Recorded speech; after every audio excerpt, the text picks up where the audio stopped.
Hi friends, welcome to Nessa's Nook.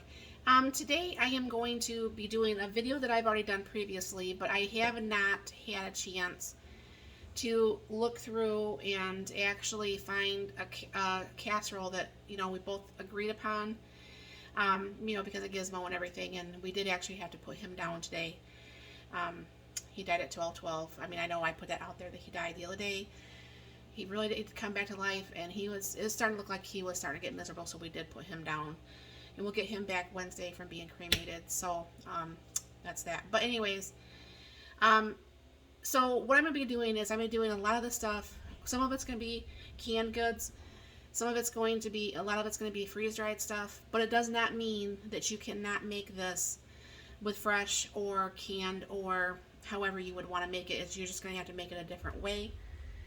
Excuse me, I thought I was going to sneeze there for a second. So go ahead and bring it down here. And anybody who's been watching my channel knows that I have that instant hot water. Okay, go ahead and turn that on. Then I actually have some of that cream of anything soup mix.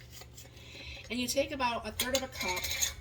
Alright, so I'll take my third of a cup. And I'll put that in there. Now, I did put a little bit more than the 2 cups because I have a lot of the stuff that's actually freeze-dried. Anybody that's been watching my videos knows I use this frother thing all the time. Did I say this is for Greg's Kitchen, by the way?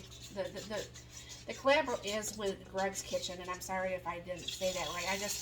My mind is just everywhere, except probably where it should be.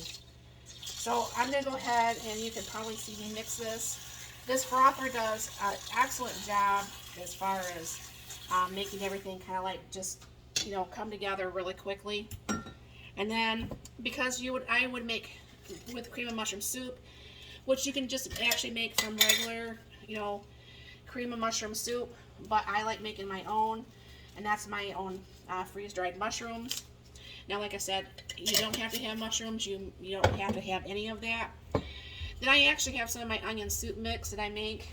I'm going to go ahead and throw a little bit of that in there because I do like the extra flavor, because this has got quite a bit of spices. There is a video on that too. And because my mixed vegetables do not have celery in it, I wanted to put a little bit of celery in there. Alright. Throw a little bit of freeze-dried onions. Now that was freeze-dried celery, freeze-dried onions here. Alright.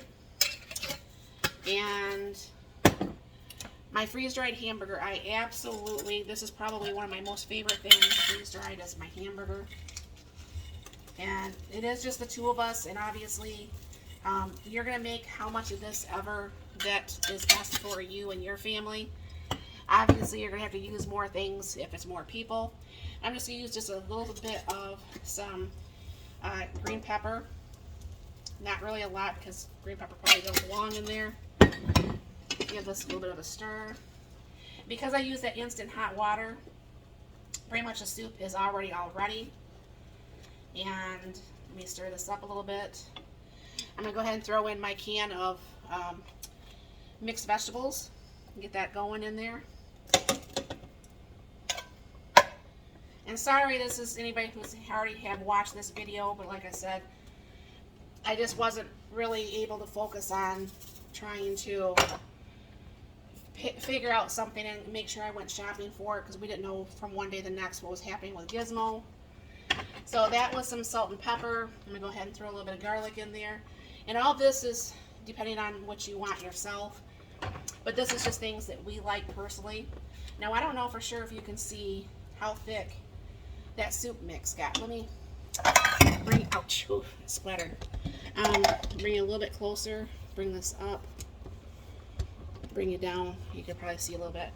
So this is actually ready. Now, that hamburger, the onions, and everything does not take any time whatsoever to go ahead and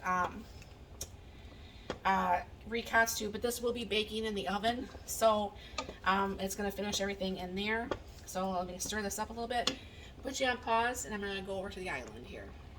Alright, I'm back. So what I have is this little oil thing I got off Amazon, because I don't know for sure if it's true, but I've been watching some of those little, you know, TikTok things there on Facebook, and supposedly spraying that spray, it's like an aerosol. It's actually like supposed to be butane or something.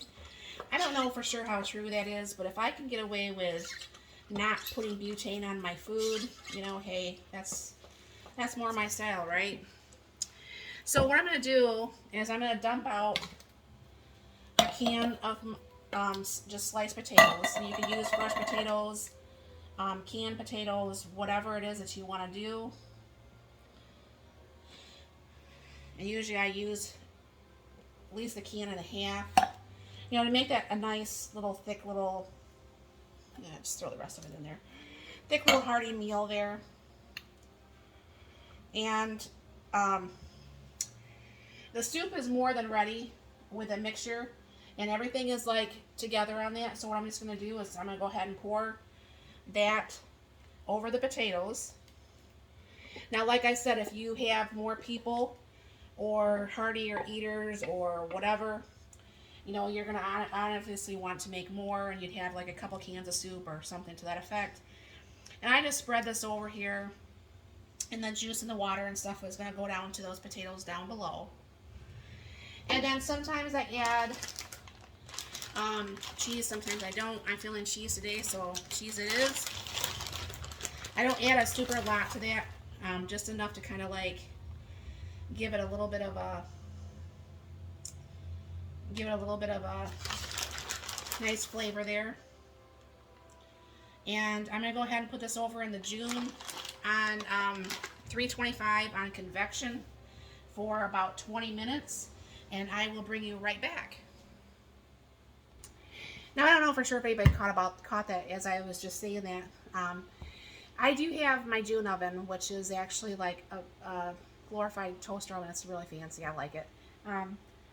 Anyways, so there is the convection option on there, and anybody that knows if they have a convection on their real stove or their toaster ovens, the convection will actually run hotter. So you are actually cooking. I would normally be cooking this like at the 350 if I was at a real oven or non-convection, but the convection makes it actually burn hotter, so I'm not going to cook it as hot. So if you're wondering, but I'll bring it back as soon as this gets out of the oven. All right, this is actually out of the oven, so I'll bring it down here, and that looks very good. I really like, you know, the crispiness that's on here. Now, you guys all know that I'm not very good at plating this stuff up, but hey, I'll try again. Show you first up what it looks like. Should have my husband always plate up the food when he's home, but yep, I didn't mangle that too bad. Yep, I spilled stuff. But anyways,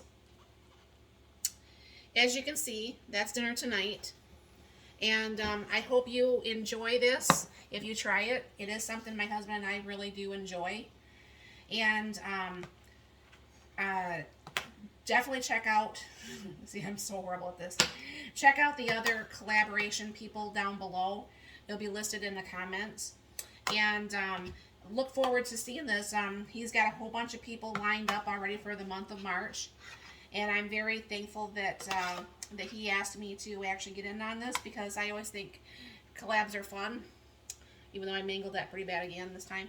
But anyways, check out the videos down below, and I hope you enjoyed this. And thanks again, Greg, for having me actually in your collab.